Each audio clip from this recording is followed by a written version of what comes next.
7:43 del mediodía. Suenan los Rollins acá en el mediodía de la radio de las madres. Y ya está Rodolfo Tailade en los estudios de la 530. Rodo, ¿cómo estás? Muy bien, Eva. Buenas tardes para vos y para todos.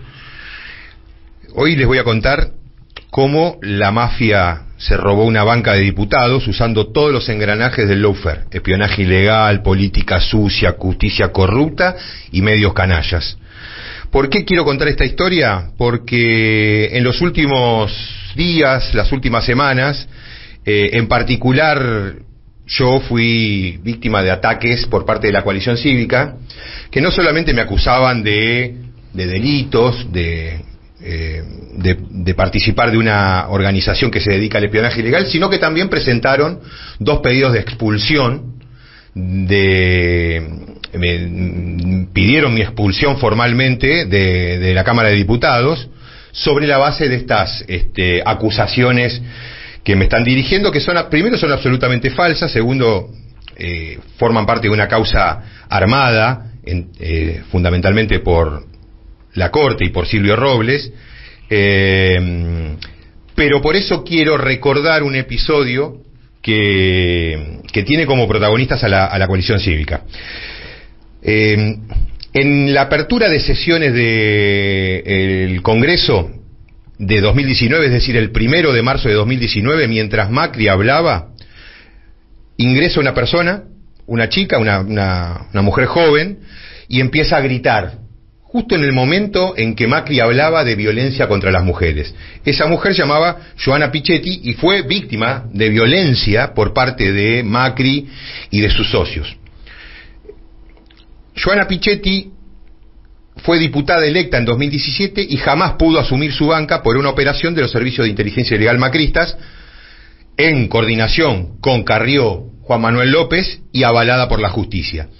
La verdad que yo creo que esta operación nunca había trascendido al público hasta hoy, que lo estoy contando en mi columna de Cuánto Cuento, y también lo pueden ver en mi canal de YouTube, porque hace 20 minutos lo acabo de subir, el último video. Arranco con una situación personal de Joana Picchetti, solo porque es necesario para entender el contexto de la operación. En 2008, ella se separó de su marido y se quedó con la tenencia de los 3 hijos de la pareja. Fue un divorcio traumático que se cerró recién en 2014, cuando el padre obtuvo la custodia o tenencia compartida de los 3 hijos. Antes, en el 2011, seguramente como parte de todo este conflicto, el padre realizó una denuncia contra Joana Picchetti por presunto maltrato infantil contra sus hijos, causa que se cerró en 2013 por inexistencia de delito. Ese es el contexto histórico de esta situación. Ahora salto a el mes de agosto de 2017, cuando se llevan a cabo las elecciones PASO. En esa oportunidad Cambiemos hizo una gran elección en la Ciudad Autónoma de Buenos Aires, y la lista de diputados nacionales que encabezaba Elisa Carrió proyectaba ingresar en la general 8 diputados. El puesto 8 de la lista lo ocupaba Joana Picchetti, y el puesto 9, Jorge Enríquez, que en esos momentos era el director general de infracciones, dependiente de Marcelo D'Alessandro en el Ministerio de Justicia y Seguridad de la ciudad.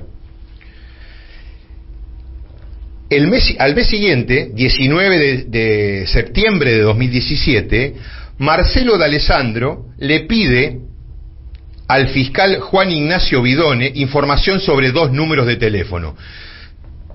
¿Qué es esto? Bueno, de esto nos enteramos 5 años después, cuando se filtraron todos los chats de Marcelo D'Alessandro, entre ellos los chats con Robles. Una de las conversaciones que se filtra es la que tuvo Marcelo D'Alessandro, o la que tenía, porque es interminable la cantidad de conversaciones que tenía con el fiscal Bidone, a quien básicamente le pedía información de inteligencia. Que como el fiscal podía ingresar a distintas bases públicas, registros, a las propias compañías de telefonía celular, en definitiva, estos 2 corruptos, la relación entre estos 2 corruptos nos enteramos 5 años después de esto, y bueno, y confirmamos que Bidone realizaba trabajos de inteligencia para Marcelo D'Alessandro, entre otras cosas, como te dije, accediendo ilegalmente a las bases de datos de las empresas de telefonía celular. Y así le reportó que esos 2 números de teléfonos que Marcelo D'Alessandro le pidió averiguar de quién eran, correspondían a Maru Martínez y David Bibulich. Ya vamos a ir con esos. Una semana después de eso, el 27 de septiembre de 2017, Elisa Carrió presentó en la justicia electoral, concretamente en el juzgado de María Servini, un escrito de impugnación de la candidatura de Joana Pichetti, es decir, de su propia lista, por considerar que carecía de idoneidad o habilidad moral en base a una presunta causa judicial por presunto maltrato infantil. Esa presentación la hizo Elisa Carrió junto con Juan Manuel López, que en ese momento era apoderado de Cambiemos y que ahora está orinando agua bendita, ¿no? El sábado 30 de septiembre, 3 días después de que Carrió presenta esa impugnación, la información se hizo pública en el diario Perfil y luego fue replicada en numerosos medios, acompañada por un video donde el ex esposo de Pichetti denunciaba maltrato a sus hijos por parte de la madre. El día 3 de octubre, Cambiemos hizo una presentación en diputados para evitar que Pichetti asuma, pese a que todavía ni siquiera se habían llevado a cabo las elecciones generales. Al día siguiente, Carrió en la tele fue terminante, en Twitter y en la tele: Pichetti no va a ser diputada, o la excluimos o renuncia. Y también la acusó de ser amante y testaferro de Rogelio Frigerio, cosa que después nunca más llegó a la justicia, pero que tenía algo de verdad tenía, porque Frigerio le había puesto a Joana Pichetti en el directorio de AISA en representación del Ministerio del Interior o del propio Frigerio. Ahora, de amante y testaferro, eso es lo que dijo Elisa Carrió para justificar toda esta operación. La operación de por sí era grave, pero se volvió ya de gravedad institucional cuando la justicia se involucra. Es decir, la justicia, 3 días después se llevan a cabo las elecciones, Cambiemos BT8, con lo cual no entró Jorge Enríquez, sino que llegó hasta Joana Pichetti, y el 19 de octubre, la jueza electoral, María Servini, cuya amistad con D'Alessandro y Carrió era pública, sin haber mediado traslado o vista a la candidata o darle participación a Pichetti, dictó una resolución en la que ordenó excluir a Pichetti de la lista. Servini dijo en su fallo que si bien Pichetti no tenía ninguna denuncia o causa en curso, había una voluntad mayoritaria de la fuerza que representaba de excluirla. A 3 días de las elecciones. Así de simple y así de burdo. Insisto, iba octava en la lista Pichetti. Con los resultados del 22 de octubre ingresaron 8 diputados. En diciembre se concretó todo esto. La Cámara de Diputados no dejó ingresar a Pichetti y en su lugar le tomó juramento a Jorge Enríquez, que en los chats filtrados de D'Alessandro también aparece como una persona que le hacía favores a los amigos comerciantes de D'Alessandro. El 12 de diciembre de aquel año, del 2017, los jueces de la Cámara Nacional Electoral, Corcuera y Irurzun, que estaba reemplazando, confirmaron el fallo de primera instancia de Servini para que ingresara Enríquez, el amigo de D'Alessandro, en lugar de Joana Pichetti. El tercer juez, Alberto Dallavia, falló en disidencia, argumentando lo que era obvio. La propia justicia electoral no había encontrado ningún antecedente penal para excluir la candidatura antes de las PASO, y que nadie había pedido la exclusión hasta que apareció Carrió 3 días antes de las elecciones. Y además, dijo Dallavia, jamás le concedieron a Pichetti el derecho a defenderse. Pichetti apeló este fallo que la excluyó ante la Corte Suprema, y toda esta velocidad que tenía la justicia se terminó ahí, porque en 2017 Pichetti va a la Corte y el reclamo recién lo resuelven en 2021. ¿Qué resolvió la Corte? Que se tornaba abstracto porque ya había terminado el mandato de Pichetti, 17-21. Es decir, resolvieron después de que terminaba el mandato. Pero en los argumentos del fallo, la Corte le da la razón a Pichetti.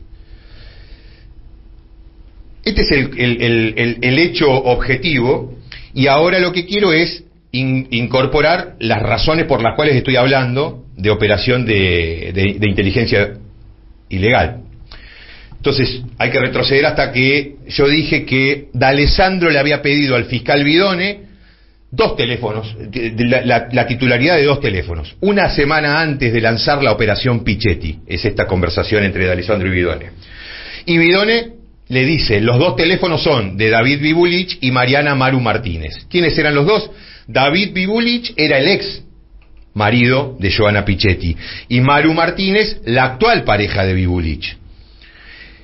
En el video, ellos aparecen en 2014 en un programa de crónica contando esta situación de violencia familiar por parte de Joana Pichetti. Ahora, el video es de 2014 y la causa cerrada por inexistencia de delito contra Joana Pichetti es de 2013, es decir, un año antes. A pesar de todo esto, Carrió y López llevaron a Servini estos elementos como si fueran absolutamente actuales.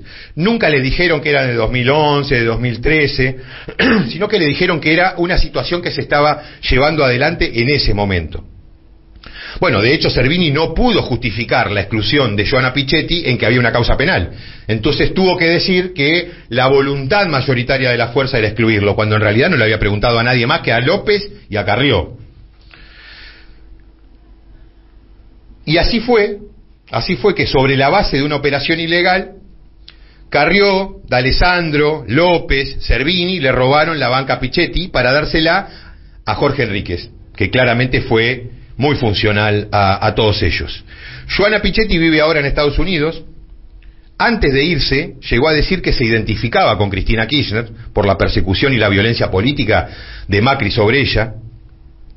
Aunque yo creo que acá hay algunas diferencias, ¿no? Efectivamente, a Pichetti le arruinaron la carrera política y la vapulearon mediáticamente. Pero después de robarle la banca, la dejaron en paz.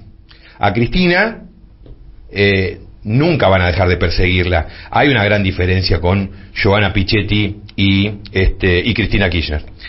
Pero más allá de estas diferencias, no cabe ninguna duda de que la coalición cívica, que, insisto, está orinando agua bendita y me pide la exclusión de la Cámara porque supuestamente participo de una organización que se dedica al espionaje, sobre la base de inteligencia ilegal, espionaje ilegal, armaron una operación con la convalidación de la justicia para robarle la banca a una persona que había sido elegida legítimamente. Esto es Carrió, esto es Juan Manuel López, esto es la coalición cívica que, entre otras cosas, acaban de defender a Horacio Rosati el día martes, presentando un proyecto de rechazo del juicio político, y defendiendo durante todo este proceso en la Cámara de Diputados a Silvio Robles, el amigo de Marcelo D'Alessandro y también amigo de todos estos personajes que sí hacen inteligencia ilegal, que sí hacen espionaje ilegal y con daños muy, muy notorios, como le arruinaron la vida a esta chica y no solo eso, le robaron una banca, cosa que desde el punto de vista institucional